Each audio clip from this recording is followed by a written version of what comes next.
Gandang araw guys! In this video, I will be sharing my usual routine and preparation for my 1-week duty as a home care nurse. We were living in Abu Dhabi back then and I have to travel for 6 hours going to Ras Al Khaimah for my home care patient. Usually, a night before pa lang, prepared and organized na ang lahat ng kailangan ko for my travel para iwas hassle. Sa home care, importante na lagi kang prepared lalo na sa food at personal things na kailangan mo dahil madalas, di nagpo-provide ng mga basic needs mo ang family ng patient. Maswerte ka na kung magbibigay sila at least 3 times per day ng food para sa'yo. So, much better na meron kang baong biscuits at coffee para lagi kang handa sa puyatan at toxic na duties.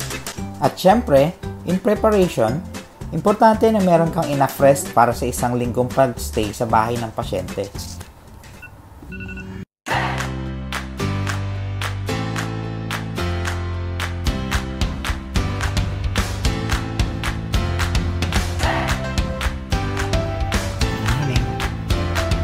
2 AM pa lang habang tulog pa ang mga kapit-kwarto, gumigising na ako para mag-prepare. Sa flat namin noon dito sa Abu Dhabi, 3 families kami nagsha-sharing, wherein meron tong 2 bedrooms and 1 living room.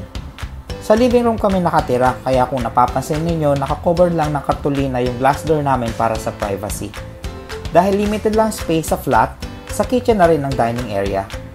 Meron kaming isang shower room at isang maliit na CR. Normal na makakita ka na iba't ibang brand ng cosmetic products sa loob ng shower room. Pero syempre, iwas sharing ng toothbrush. May mga pagkakataon na sa duty para kumita ng extra, kailangan mo mag-extend ng 2 weeks or 3 weeks straight sa bahay ng pasyente. Minsan pa nga kahit 1 month kung kakayanin. Daig mo pa ang offshore nurses para lang makompensate ang mababang salary ng home care noon. Sa case ko, halos lahat na ata ng Emirates na ikutan ko na. Di lang dahil sa walang choice, need lang talagang kumita na extra dahil sa mga panahon na to, nag-i-start pa lang kaming mag-ipon para sa binubuo naming pamilya. Bawat oras mahalaga lalo na sa pag-travel from Abu Dhabi to other Emirates dahil pag naiwan ka ng public bus, need mo na naman maghintay ng another 30 to 45 minutes para sa susunod na bus. Dahil masyado pang maagang 3 AM para sa operation ng public bus, usually sumasakay ako sa mga mini coaster na mga Pakistani. Need mo nga lang magtiis sa init sa loob habang pinupuno ito ng mga pasahero.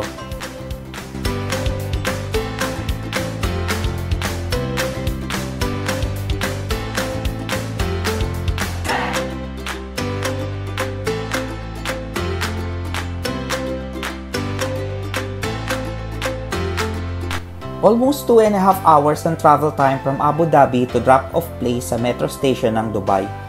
Then from pick-up point ng home care service namin noon, need ulit mag-travel ng 3 hours from Dubai going to Ras Al Khaimah. Walang trabahong madali. Depende na lang sa atin kung paano tayo didiskarte at i-enjoy ng bawat oras na ilalaan natin sa oras ng trabaho. Bukod sa puyat at pagod, kasama na rin dyan ang pangungulila sa pamilya. Ito yung trabahong literal na OFW na nga ako, LDR pa kami ng commander ko, kahit na pareho kaming nasa United Arab Emirates.